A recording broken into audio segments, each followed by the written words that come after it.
Hi, this is Jennifer, and I want to show you two quick Google Chrome extensions that you can use with project-based learning or lots of other functionality.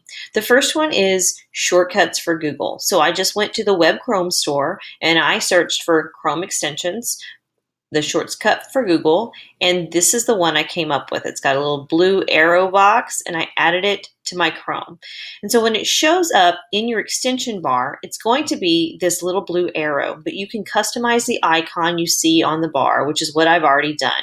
So this little set of boxes, this grid, if I hover over, I can see that it's shortcuts for Google. So when I select that, it's going to pop up a shortcut to the Google icons that I have chosen.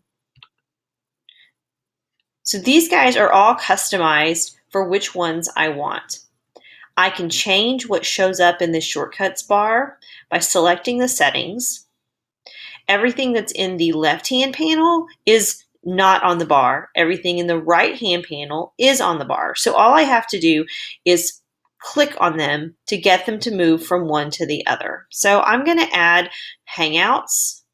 So I'm going to select that. I'm going to do Classroom. I'm going to select that. And you'll notice that those are now going to show up in the right-hand panel. So those are the ones in the panel are the ones that I have chosen to see in my shortcuts.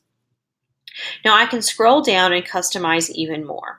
So you may remember that when I clicked the icon, it popped up as a horizontal bar, but I could change it to a grid or a vertical bar. I could change the size of the icons. Right now I have the biggest size, but I have two smaller sizes as well.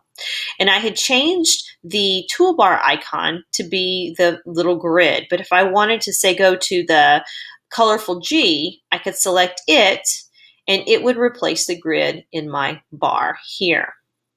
So it's customizable in a number of ways. So when I want to use the shortcuts for Google, I'm just going to click on it, and then I'm going to pick a tool that I want to open, say Maps. And it opens a new tab with Maps.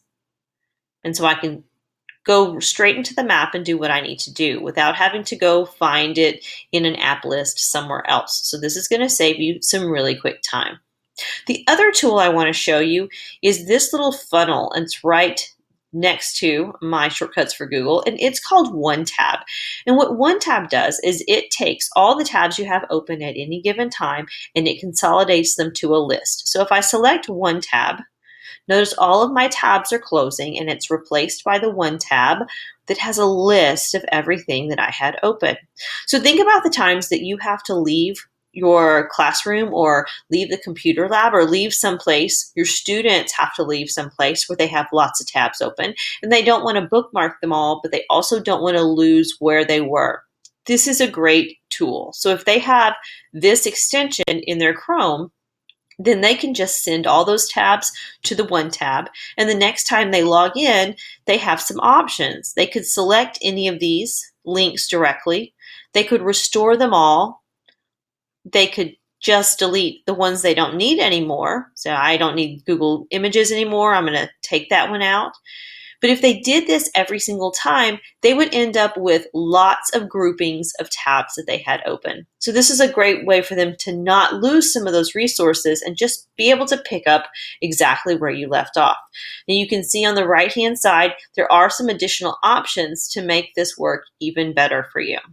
So really quick Google extensions that you can find helpful for project-based learning as well as other functions, the Google shortcuts, as well as the OneTab that saves all your tabs as one list.